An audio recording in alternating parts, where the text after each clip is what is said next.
Welcome to the introduction to Zohar. We're in part 29.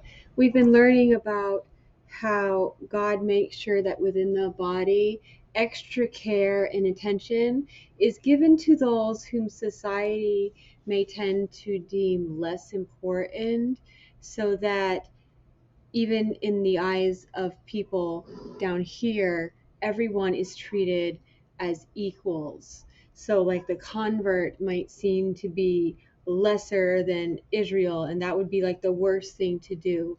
Hashem makes sure over and over again in his Torah that the convert feels welcome and a part of Israel, that all the same Torah rules, laws apply to them.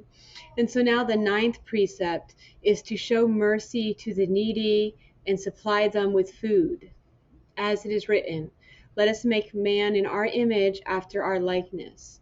Let us make man is used in the compound sense, indicating that it includes male and female. In our image, the rich, after our likeness, the poor. Because from the aspect of the male they are rich, from the aspect of the female they are poor. But as they are united as one, show compassion to each other, share with each other, and are benefactors to each other, so should man below behave. The rich and the poor should be united together as one, and should share with each other and be benefactors to each other. So when the husband gives to the wife, you would think she owns things, but because the wife is like a possession, then she really owns nothing, and he can just take back whatever he gave her. And that's kind of how God is to Israel. Israel may think that they own anything. All of us may think we own anything. But really, since all the heavens and the earth belong to Hashem, then he can take back us at any time. And let them have dominion over the fish of the sea. We have seen this secret in the book of King Solomon, where it says that if a person has pity on the poor from all his heart, his image shall not be changed and shall remain forever as that of the first man. As a result of having the mark of the image of Adam, he therefore shall rule over all the creatures on earth by that image. As it is written, and the fear of you and the dread of you shall be upon every beast. All have fear of that image and dread of the image marked on him, because this is the most praised precept. It is above all the others, because by this precept the Son of Man is able to elevate himself by the image of Adam. Okay, so we show that we are in the image of God when we are giving to the poor, to everybody, whether they deserve it or not. He makes undistinguishably his sun shine on all, sends rain to all. So he gives freely. And if we don't do this, then we show that we're not his. So accordingly, as we treat others, he's going to treat us. So if we're poor in regards to Hashem, because he actually owns everything, if we're trying to take the credit for ourselves, then we show that we're from the other side. If we, like, who have the position of a husband to somebody else, are not giving to them and distributing and trying to lord it over them, then we show that we're not of Hashem, who does not do these things. What makes a man when he is good to the poor? And who is poor? Malkuth, the kingdom. How do we know this? From Nebuchadnezzar, because even though he dreamt that dream, as long as he had mercy upon the poor, the dream did not come true. But because he cast the evil eye on the poor, not to be gracious to them, what does the verse say? It reads, while the word was in the king's mouth, his image immediately changed and he was rejected from the people. What unmakes a man? By not giving to this kingdom, to the poor. This is the bride. This is why let us make man. Here the term to make is used. So in the verse it is written, the man's name where I worked, where I made today is Boaz. So Boaz was good to Ruth, who was poor. And the Son of Man is able to elevate himself by the image of Adam, who's in the image of God. So what is this image? If we're cutting off the poor, the sick, the needy, the ones who need Hashem the most, then we're not in the image of God. We're like an animal now. We're just being selfish. So this is what makes the Son of Man, and it's also a term for Messiah, and this is what Messiah does. He goes to the sinners, to all those who would be without hope, and he brings them in because the others were not willing. The 10th precept is to put on tefillin, and to complete himself with the supernal image, as it is written, "And Elohim created man in his own image." He opened the discussion by saying, "Your head upon you is like Carmel." This verse has already been explained. Nevertheless, your head upon you is like the Carmel applies to the supernal head, the tefillin worn on the head of the holy supernal king, Yod He Waw He, that appears in the written letters. Each letter is equivalent to one paragraph. The holy name is engraved according to the proper order of the letters. And we have learned that the verse, that you are called by the name of Hashem, and they shall be afraid of you, refers to the tefillin of the head, which represents the holy name according to the order of the letters. The first words that appear in the tefillin read, "Sanctify me to me all the firstborn, Kadash li." This corresponds to Yod, which is holiness, which is the firstborn of all the supernal sanctities. These are whatever opens the womb, by that narrow line that descends from the Yud, which opens the womb to bring forth proper fruit and seeds. This is the supernal holiness. The second paragraph reads, "And it shall be when Hashem shall bring you, Wehaya chi yevi'acha." This is Hay. This is the temple whose womb is opened by the letter Yod through 50 openings, corridors, and rooms that are concealed within it. The letter Yod made an opening in that temple so that the sound of the shofar can be heard through it. Because the shofar is blocked on all sides, Yod came and opened it so that the sound could be heard. When it opened it, the shofar was blown and sound was emitted. The emission of the sound was to free the slaves. So by blowing of the shofar, Yisrael were delivered from Egypt. And so another time in the future, at the end of days, every deliverance originates from this shofar. And this is why the Exodus from Egypt is written in this paragraph, because it is the result of the shofar, by the force of the letter Yod, that the womb was opened, enabling it to bring forth its sound to redeem the slaves. This is He, the second letter of the holy name. Okay, so like the shofar is to arouse the dead. So the womb is like this burial chamber, like inside the earth, but it's also the womb where it comes back to life. And so it's like embryonic fluid. In Hebrew, shafir has a very different and surprising meaning, amniotic sac, the fluid-filled sac that contains, nourishes, and protects the fetus in the womb. The sac is the fetus's home during gestation. The amniotic sac grows with the fetus over its incubation period, feeding and protecting the fetus that will celebrate its birthday upon emerging from the mother's womb upon its entry into the world. The third paragraph is the secret of the unification in Hear, O Israel, Shema Yisrael. This corresponds to the letter wow, and combines all within itself, the unity of all, as all are united in it. And it gathers all as well. The fourth paragraph reads, "And it shall come to pass, if ye shall hearken, Wehaya im Shema'a."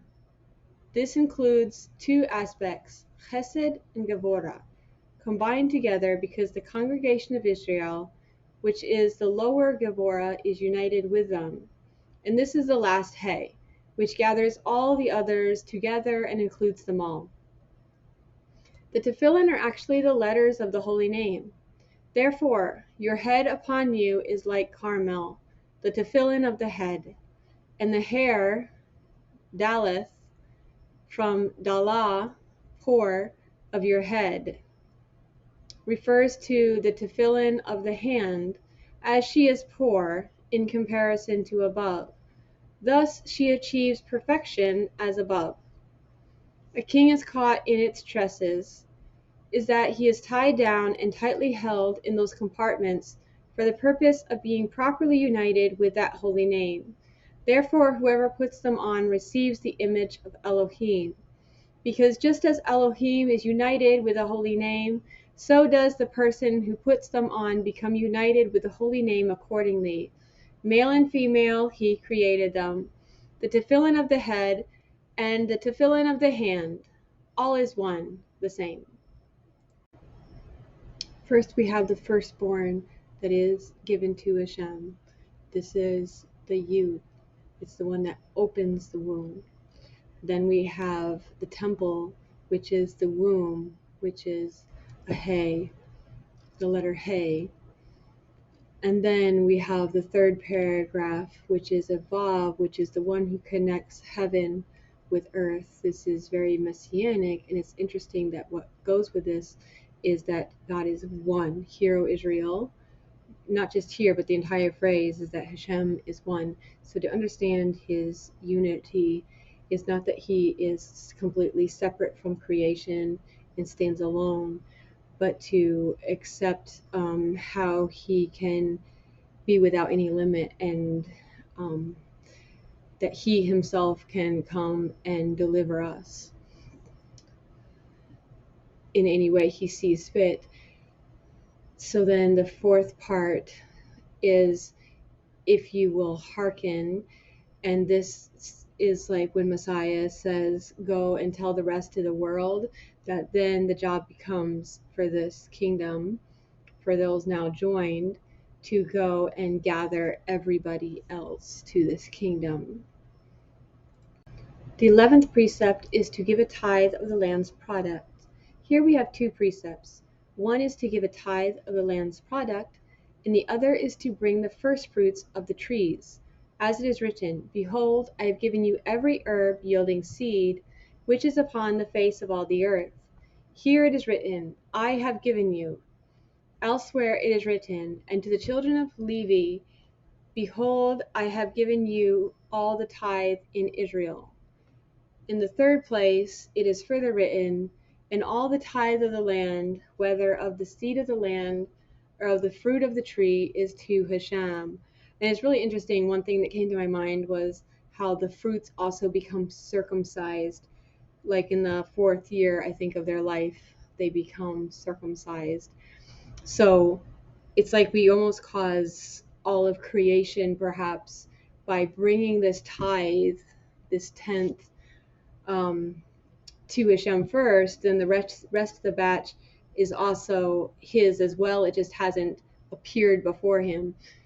It's again that idea of that token that is given to Hashem for the world to come. So then when he sees the rest of the batch, he's like, yes, I have this token. They match up. These are mine. The 11th precept is the 12th precept is to bring the first fruits of the trees as an offering. As it is written, And every tree on which is the fruit of a tree yielding seed, whatever I desire is forbidden to you to eat. He permitted them to eat and gave them all his tithe and first fruits of the trees I have given you to you, and not to the generations after you. So again, it shows like this constriction, which is basically, I think, a picture of surrendering to Hashem all of your will. The 13th precept, to perform the redemption ritual for his firstborn son and connect him to life. There are two appointees in charge, one over life and one over death, and they both stand beside man. Thus, when a person redeems his son, he redeems him from that one over death and takes him out of his control. This is the secret of the words, and Elohim saw everything that he had made. In general, and behold, it was good, alludes to the angel of life, while the word vere, me'oz, alludes to the angel of death. Therefore, by this act of redemption, the angel of life is strengthened, and the one of death is weakened. By this redemption, he acquires life for himself, as has been mentioned, so that the evil side leaves him alone and does not cling to him anymore. It's kind of funny because in Vermont there was a term, wicked good, and that meant very good, like better than just good, as good as it could be, wicked good. And I think this kind of is brought across with me'oz, good, very good, where God gives us excess so that we can give it away. But if we're keeping it for ourselves, excess is not good. That's also a picture of circumcision, I think, where he gives to the hand of the giver so that they can give. Living water is a place where that water is flowing, it's in and out. But if it becomes stagnant, then it becomes a place of death. It'll become swampy and it might start stinking, so it won't be fit to drink. It'll be what it should be for life, then becomes for death. The 14th precept, to observe the Shabbat, which is a day of rest from all the acts of creation. There are two precepts included here. One is to observe the day of Shabbat, and one is to attach this day to its holiness. Okay. So to observe the day of the Shabbat is, as I have mentioned and explained, that it is a day of rest to all the worlds, and all actions are sanctified within that day and were already performed even before that day was sanctified. When that day was sanctified, the creation of the bodies for certain spirits was not completed. Was not the Holy One, blessed be He, aware of that, so that He could delay the sanctification of that day until the bodies for those spirits were created? The tree of knowledge of good and evil aroused the evil other side, who wanted to rule over the world. So a lot of spirits were dispersed with much weaponry to achieve strength with the bodies of this world. And the Holy One, blessed be He, saw this. He aroused a tempest from within the tree of life and struck upon the other tree, causing the arousal of the other good side.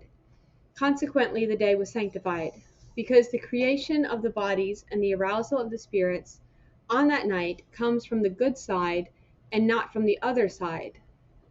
Had the other side come during that night before the good side, then the world would not have been able to exist for even one moment.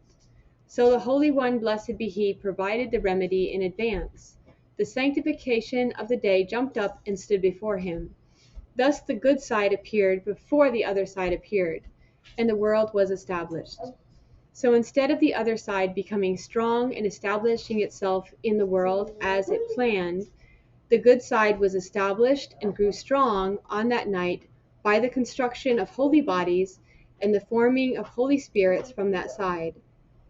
Therefore, the sages who know this perform their conjugal rites weekly on Shabbat Eve. Because when the other side saw this, that just as he planned on doing, the side of holiness preceded it, then the other side went along to wander about together with all its hosts and legions to watch over those who perform their conjugal rites naked and by the light of the candle. Because of this, all their children born from that intercourse are born epileptic, because they are possessed by spirits that come from the other side.